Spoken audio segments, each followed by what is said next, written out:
All right, so I'm really excited about our reading on of Bury Me Home. My name is Sahar, you know me, and I will be reading as me. My name is Noshin Ahmed, and I'll be reading as Nasrin Kudus. My name is Sadia Khan, and I will be reading as Hasna. My name is Tashfia Noor, and I'll be reading as Samina. Bury Me Home by Sahar Ishtiaque Ullah. Part 1, Names, Dates, Places. Part 2, The Liberation War. Part 3, Exit. Part 4, Arrival. Part 5, Death and Burial. Part 6, Home. Part 7, Who are you responsible for? Part 1, Names, Dates, Places. I know you know me, but for the recording's sake, I am going to say my name. My name is Sahar Ishtiaqullah. I was born in 1982 in Fort Lauderdale, USA. What is your name? When were you born? Where were you born? Hasnera Akhtar Jahan, 1956, Chittagong, in a hospital. Samina Noor, 1970, Chittagong, in a hospital. Nasrin Kudus. I was born in Jessore. I was born at home. And when were you born, Auntie? Oh, a long, long time ago. 1950. It's on my Facebook. Part 2, The Liberation War. Where were you during the 1971 war? I was first in Feni. I was in 10th grade when the war started.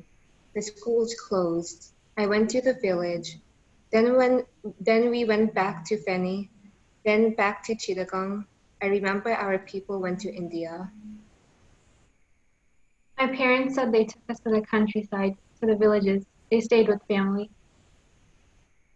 I just finished my master's at Dhaka University. We lived in Kakriyal.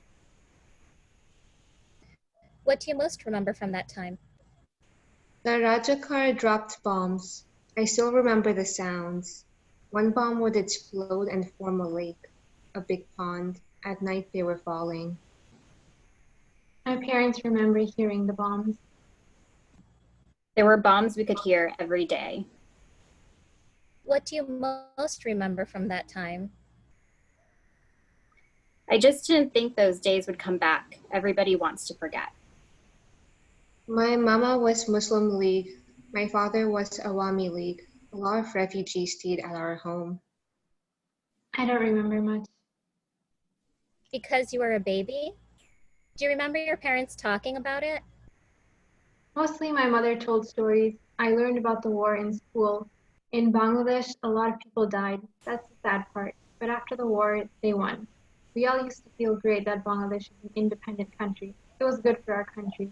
When it was under Pakistan, we didn't have a lot of opportunities. What do you most remember from that time?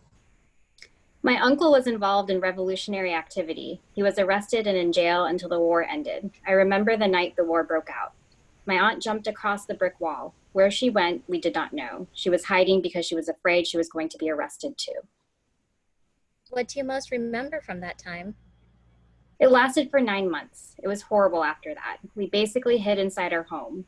We survived on molasses, milk, rice, and lentils. The people in villages suffered so much. My uncle had hired workers from Pakistan. He sheltered them.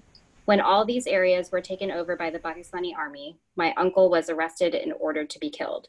The workers pleaded for his life. He was released. His house was looted. They would come inside and attack people for different reasons. Young women, young men. I remember one day a tank stopping in front of the house. My father was so nervous, he asked for a cup of tea. He thought it might make him feel better, huh? It was so funny. Do you remember when the war was over? Yes, that time I was in Chittagong. That day my grandpa died. First day the war finished in Dhaka. The next day the war ended in Chittagong. My nana died that day. My mother and father were in Feni. Do you remember how you felt? We were scared. Who was alive? Who died? We were scared. We were happy and we were worried. My mama was a good man. Because he was against the occupation, even though he was a member of the Muslim League. He protected people from the Pakistani army, so they protected him. That's why he was saved. Do you remember when the war was over? We heard the news. I think it was through BBC News and through Mukti Bahni's news. Was it by television or radio? Oh no, dear, we did not have television. I hid my mother's savings under the mattress when the war was over. I took everything out and left 100 taka note inside. There were different reactions from different people. There were mixed feelings. There was a lot of joy, but we didn't know what to expect. Part 3, Exit. Did you ever think you were going to leave Bangladesh? When did you decide to leave Bangladesh? I thought I might study abroad and then come back. I didn't decide to leave. I got married 1987. No, I never thought I was going to leave. Did you ever think you were going to leave Bangladesh? When did you decide to leave Bangladesh? I got married 1987. Within 2 months, I came with him. I came as a tourist and later I applied for a green card. When I was getting married, even then I didn't think that I thought I would finish high school. 1979, we came to America.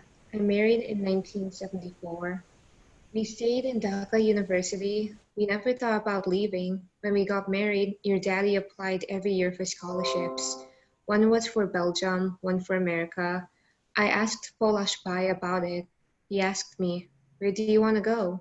I said, "America." So he said, "Okay, then go there." My father was excited. He was more excited than me. I left Bangladesh in 1972.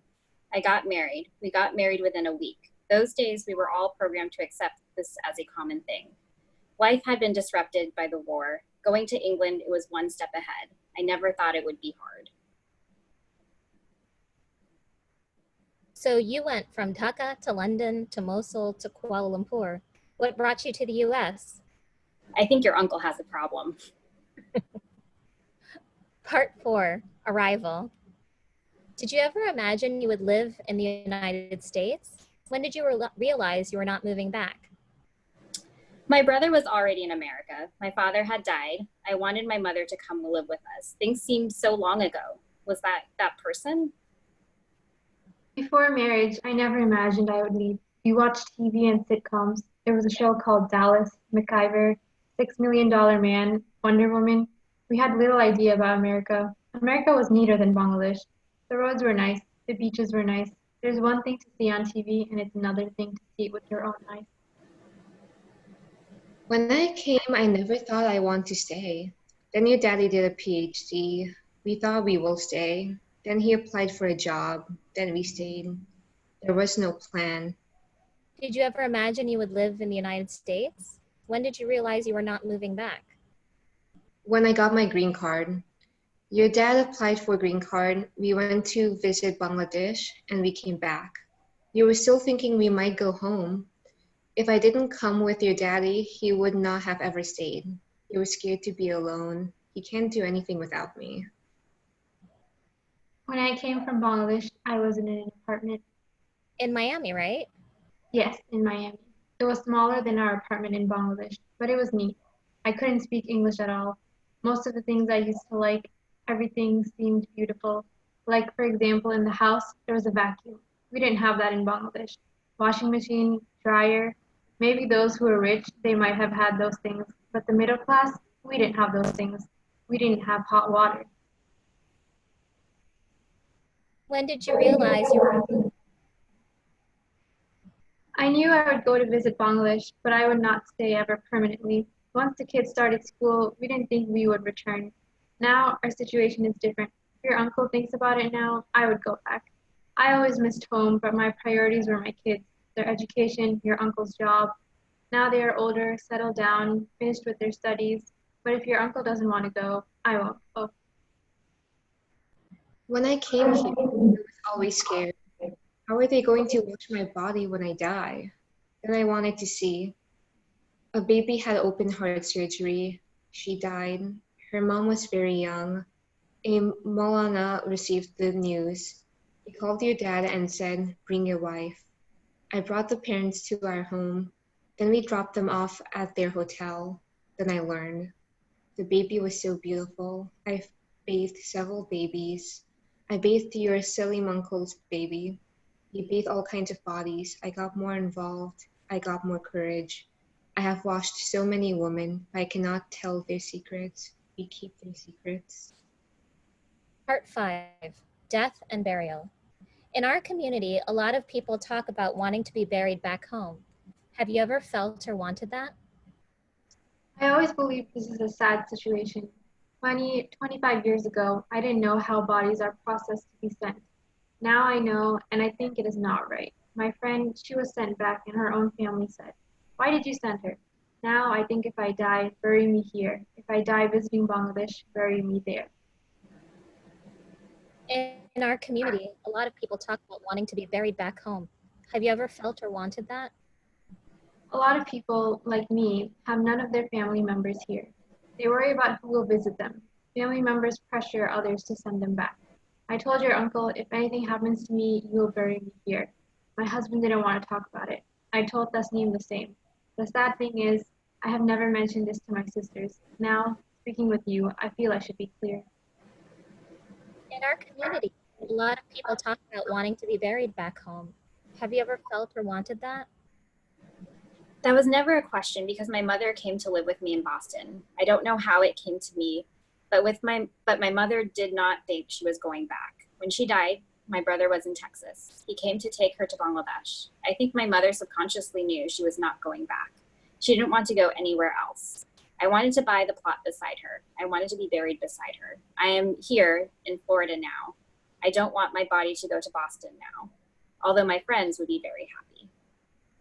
Have you ever discussed this with your husband or kids? No, I haven't, but I think they would know. Yes, she would like to be buried here. I talked mostly about it with your mom. If you could choose where you could be buried, where would that be?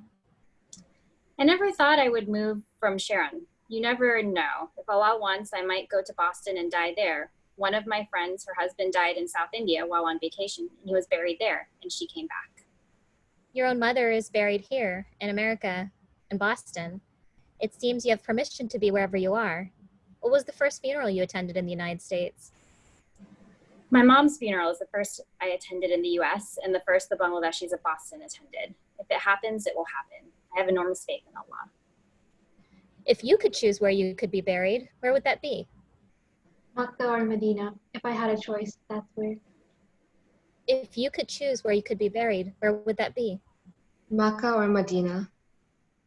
What was the first funeral you attended in the United States? The first one I remember most clearly is when Anu died. It was really unexpected. Anu was really young. It was shocking. In our community, a lot of people talk about wanting to be buried back home. Have you ever felt or wanted that? They think if they are buried in Bangladesh, they will go to heaven. That is their country. It's a Muslim country. They don't understand. Before, people didn't understand.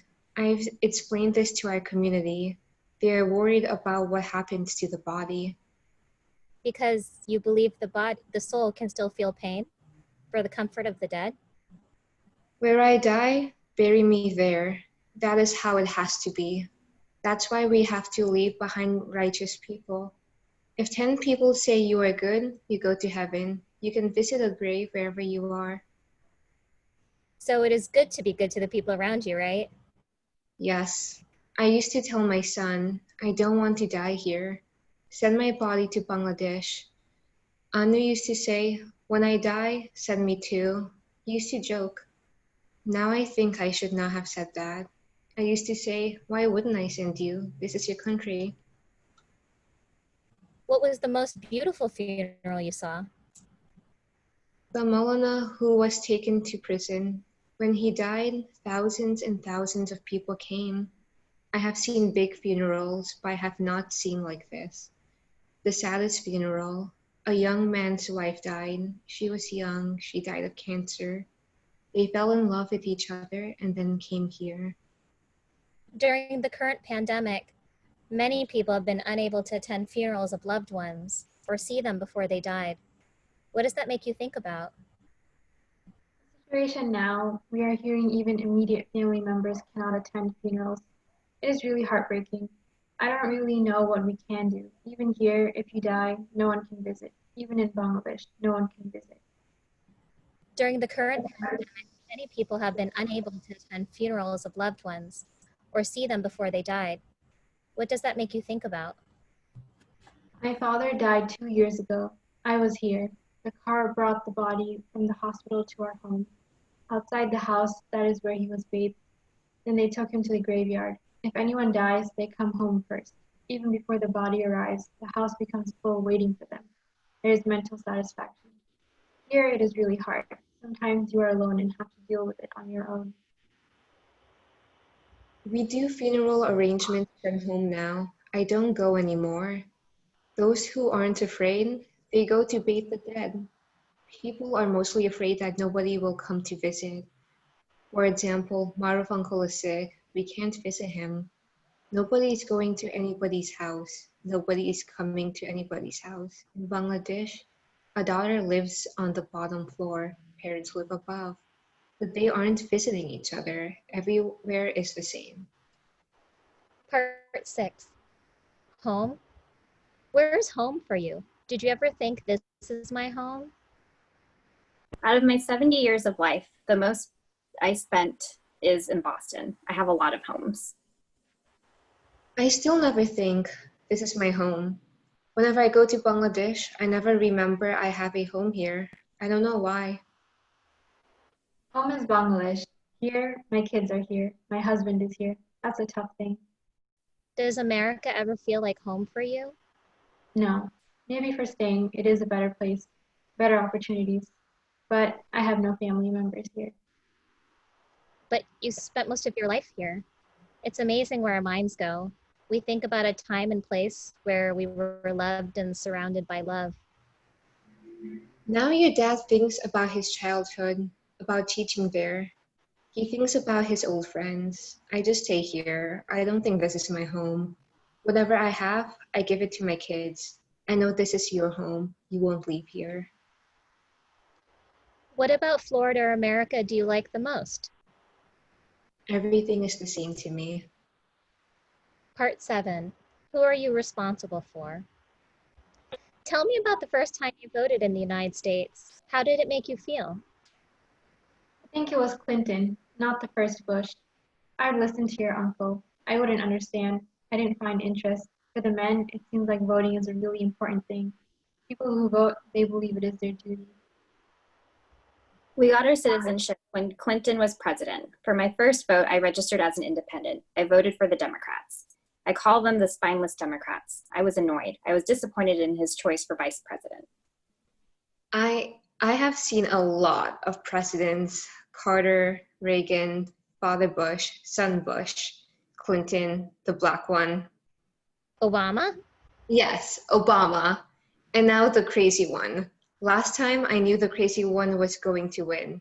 Everything is a mess now. We will mail in our votes. When people tell you they want to immigrate to the United States, how do you respond? In this situation, I don't think this government is good to foreigners.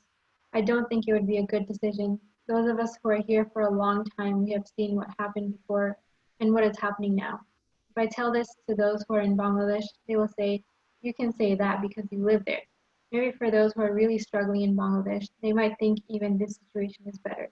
It really depends on one situation. I tell them, come over. If you are willing to tolerate insults and work hard, it was never a life of roses. I'm a tiny person. I had to be tough both physically and mentally to survive. If I could do it, you could do it. If you want to immigrate, don't expect a field of roses. There are many people who came and didn't like it, and they went back. I think they are crazy. They have to survive and live first. Then we will see. Who do you feel responsible for? Most of my money still goes back home, except for masjids. I give money here. But for poor people and the needy people, because there is no social welfare or anything for them, definitely it goes back home. I cannot shift my ideas here yet the way that maybe I should. But I'm not there because I know the poverty. I do now ask your mom about the needy here, and I give her money to give to the people here. Who do you feel responsible for? I am a housewife. Financially, I can't help anyone. I feel for both Bangladesh and here. Even if I wanted to help my family in Bangladesh, I cannot. So if my friends, if my neighbors need help, I can help. At some point, you have to let something go. Where we are buried, we don't have a choice. So where I am, I take the opportunities. Who do you feel responsible for? Because I live here, the people here are my first priority. Then Bangladesh. I make money here, I eat here, I live here. They have a right over me. I do it for my blessings. It will go to my grave. I don't think anywhere is my home. Now, I think my real home is where my son is buried. That is my real home. All right, thank you so much for doing this reading.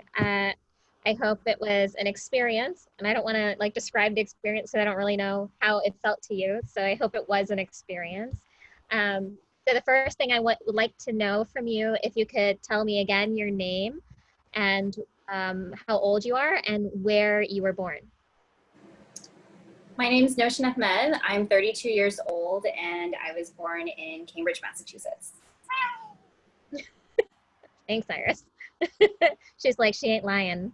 No. Go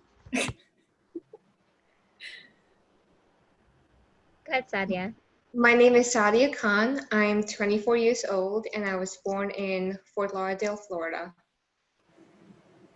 My name is Tashfia Noor. I'm 26 years old and I was born in Miami, Florida. Could you tell me a little bit about, I'm going to ask you a few questions about your parents, and if you don't know the answer, all you just tell me, I don't really know the answer. So I wanted to hear from you about your own parents' journey. So if you could tell me a little bit about them, do you know if your parents were alive, either of them, your mom or your dad, were alive during the Liberation War? And we'll go in the same order, Noshi and then Sadia and then Tashfia. Yeah, they were both alive during the war. My dad was at the university at the time. My mom, I think, was finishing high school. Yeah, so that's when they were alive. For me, both my parents were alive during the war. Not sure what age or stage of their life exactly. I'm assuming my mom was maybe a kid and my dad was late teens, probably. Both my parents were alive. I believe my mom was less than a year old and my dad was somewhere between his preteens and teens. Can you tell me if your parents have ever shared stories with you about that time? Yeah, my dad has. He was, of course, at the university, and a lot of protests and stuff were going on around then. So he talks about that. He mentions being a freedom fighter. He did a lot of like political journals and wrote articles and poems and things like that. So he was really involved in the political process. My mom was younger, not as involved, it seemed. I do know that I think this was like right before they declared victory.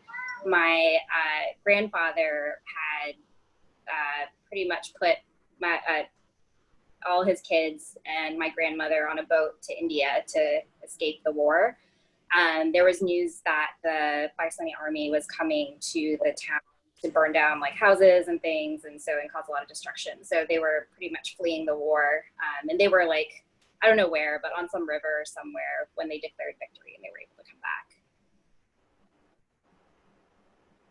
back. Sadia. For me, my parents never really talk about it. I don't think my dad has ever mentioned that point of his life ever. My mom will vaguely allude to it every now and then, but never goes into many details about it. My mom mostly mentions like third-party things since she couldn't exactly remember anything at the time. She would just mostly say her older brothers and her dad would. There was a lot of people that went into hiding, and then my dad, his was mostly about seeing some of his friends go off to war, and again, like older family members getting involved with the war processes.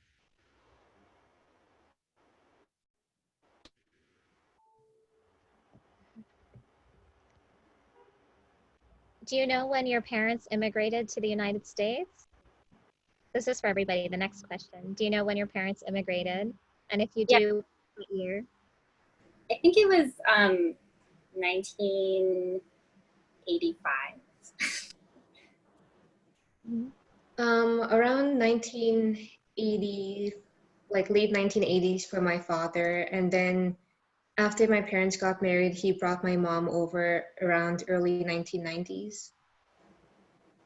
My dad first came somewhere around 1989, and then he went back, married my mom, and brought her here around 93. Do you ever talk to your moms about their first days in the United States and what that was like? Or do they ever share stories about that with you? Specifically your moms. Yeah, I would say she definitely shares stories about how when she was first here, she was really lonely. She didn't know anyone. The food was different. She would tell me stories about that. And actually, the way she got into the Bangladeshi community was Nasunanti. She saw my mom walking one day pregnant with me in the Boston snow, and she was like, "Who is this girl in a shari walking in the snow, pregnant?" And so she went up to her and she started talking to her, and that's how they kind of got into the Bangladeshi community in Boston. My mom has described her first days here as definitely a culture shock. I remember her telling me about her first trip to McDonald's and was trying like very American things like the food, the culture, all of that. But she also did mention how lonely it could be at times. We had like some of my dad's family here, but even then, I think like she missed being around all her own siblings, her own parents. Not having that communal feel here was, I think, the hardest part in the beginning for her. My mom pretty much echoed the sentiment from the other aunties. Like, she said she was really lonely when she first came here because my dad was working all the time, so she'd be like alone in the apartment. She would always say that whenever they went out, either to like eat or like grocery shopping, she would be amazed by the abundance in all the stores, and she just kept on thinking like, how can I send all this back to Bangladesh? The next question is a little bit harder. Do you know where your parents, specifically your mothers, would like to be buried? Have you ever spoken to them about that? I have not, and reading this makes me think I should. I think she would like to be buried here. I don't know that 100%. I would think that she would want my brother and I to visit her, but I could be wrong.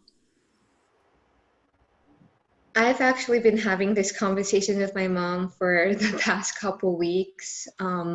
I've been really pushing for it as I've been like trying to arrange all my family's life insurance policies and take care of everything in that kind of end of the spectrum. My mom has kind of been opposed to having this conversation. Every time I bring it up, she does the whole, why is this necessary? Why are you trying to make it all depressing and ruin the mood?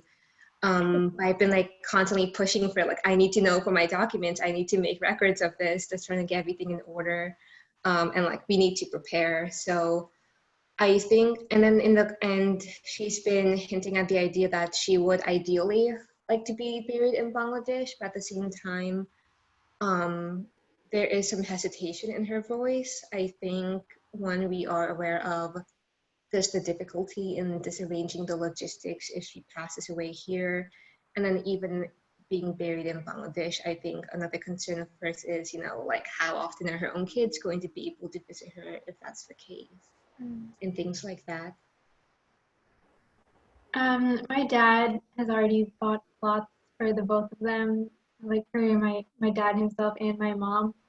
as for asking her wants, I don't think I've ever specifically asked her where she wants to be buried, but I'm pretty sure it's Bangladesh. But she has mentioned like a lot in the past, like when she hears about like close people like passing away, that she knows how wrong it is to like transport the body back like religiously and just like the whole process. So even though she might want to be buried in Bangladesh, I'm pretty sure she would never insist for it because she knows how like hard it is. Mhm.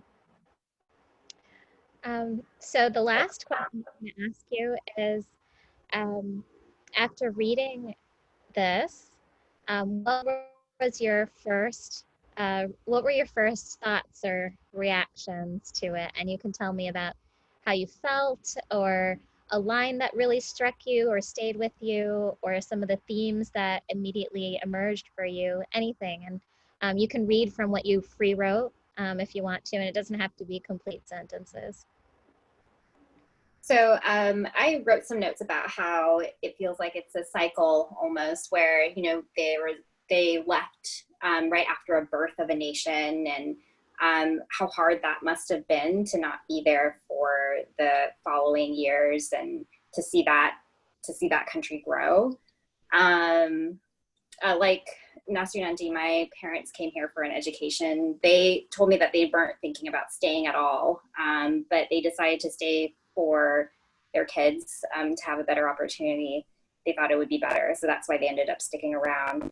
And just kind of the theme of what you're leaving behind, who you're responsible for, that kind of stuck to me. Kind of like looking at our own mortality and our own life cycle, pretty much, and seeing where that leaves us behind. And so that really stuck out to me. For me, just reading this, of course, going through like a roller coaster of emotions, starting off this piece, with the beginning of the war, and seeing how young each of these women were at the time, just like how tumultuous their life has been kind of since, even after the war, the fact when the part where they talked about, being asked, did you ever think about leaving Bangladesh? And I think all, if or at least the majority of them, were saying no, and then they ended up doing, but not really because it's something they were eager to do. It was more something, oh, I got married and had to move, or just they just accepted it as part of the process in a sense. And this kind of reading that, I thought about like my own parents and my own mother, who went through like a very similar process, and just, I guess, like my feelings, my reactions is just trying to like think of the hardships of like moving over, never really feeling at home in one place or another ever since after that, and how confusing and frustrating that can be on the mind and body. For me, when you first told us the names of who we were going to be voicing, I like after I recognized the names of them being like some of the aunties we know in the community, I was like excited and curious to see what they had to say about this whole topic. So that was really nice to like see some of their more inner thoughts. And at least for me, I know like our conversations usually don't go beyond like, oh, auntie, how are you? How's life? Just like general.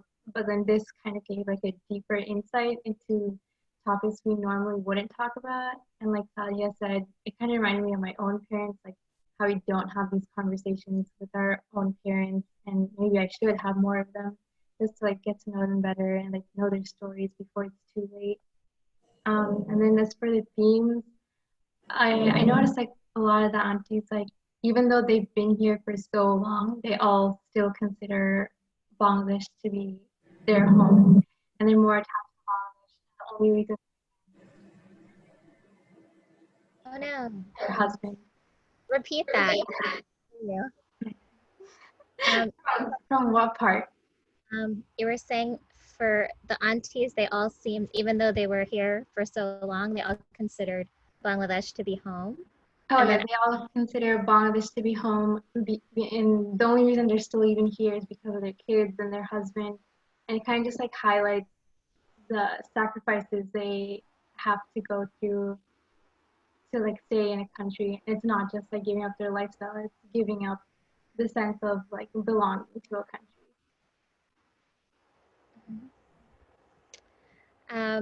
And then two more questions. I'm going to ask you the same question I asked them.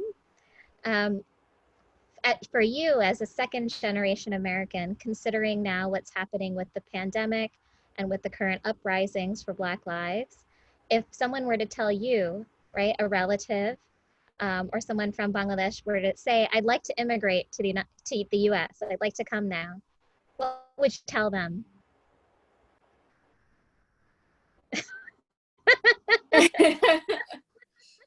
That's a tough question. I heard Hassan was like, I think they're crazy. Samina was very diplomatic. She's like, I guess it depends on the situation, but the situation. Nasreen was like, come on over if you want to get your butt kicked. Yeah, I would go along with Nasreen Auntie. Like, if you want to come, sure, we'll welcome you. But you know, be ready. I would just ask them, like, are you sure you can't find a better country? Like, I mean, Canada's like right next door, and I think that would be infinitely better. Yeah, like I can understand wanting to maybe find new opportunities in a different country, but I just feel like there are plenty of better choices right now, for anyone in any situation, basically. Yeah, same. I would tell them to go to Canada instead. That would be a much easier choice. Also, like a lot of people in Bangladesh now that are like super duper rich, they most of the time have better lives than like the middle class people in America. So it's like, why would you downgrade yourself like that by coming here? And then the last question is, did any of the words that you read tonight, could you imagine your own mother saying them?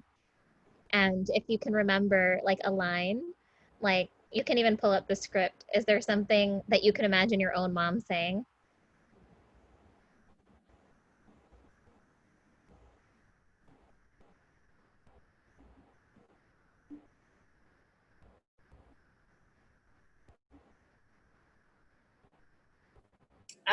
The part where Nasreen Auntie was talking about when she was here, and she said things seem so long ago. Was I that person? I could imagine my mom saying that, because she's definitely a different person, I'm sure, than when she first came to the States.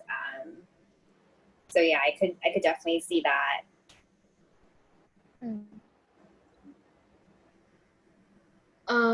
There's this one question that was asked, which is about like, does America ever feel like home to you, or do you consider it home?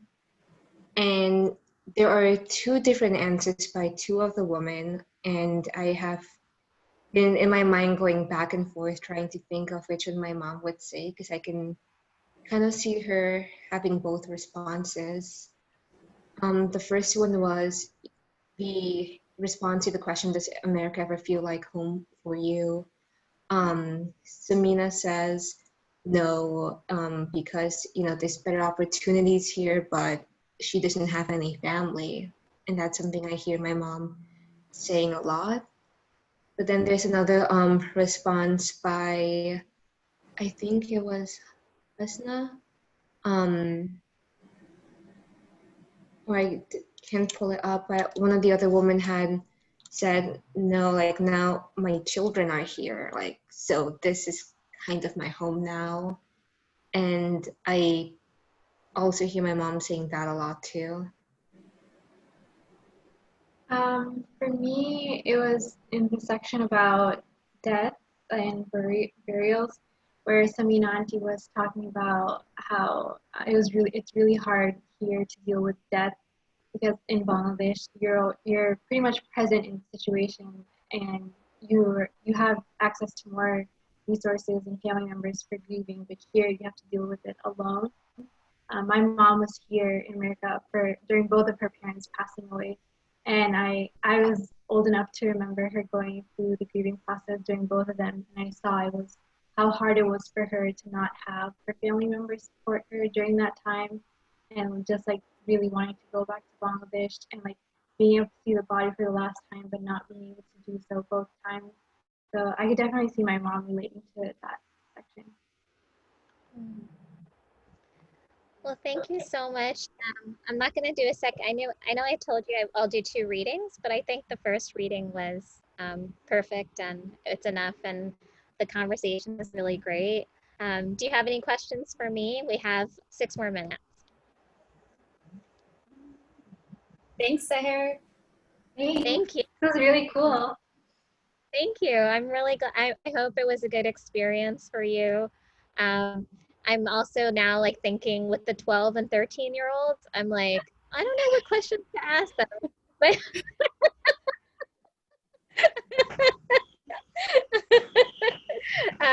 but I think it'll be cute. I think it'll be really cute. So.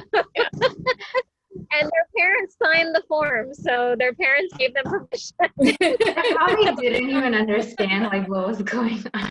Yeah, as happens to us, right? Often, a lot of times we are our parents' translators, right? Because we get involved in things that they've never been involved with before. That's the noise outside that you hear. That is to signal that those are fireworks, and that's to signal that our session is done. That's my neighborhood. There's really no time has no meaning here, so sometimes it goes off at this time. Sometimes there's an ice cream truck at this time. I'm very disoriented all the time. So. Thank you so much, really, from the bottom of my heart. And keep in touch. Tomorrow, inshallah, I have another group, and it'll be interesting. It'll be the one boy. The one boy will be a part of that group, and it should be fun. Thank you. Have a good night, okay? You too. Stay safe. Bye. Assalamu alaikum. Walaikum assalam.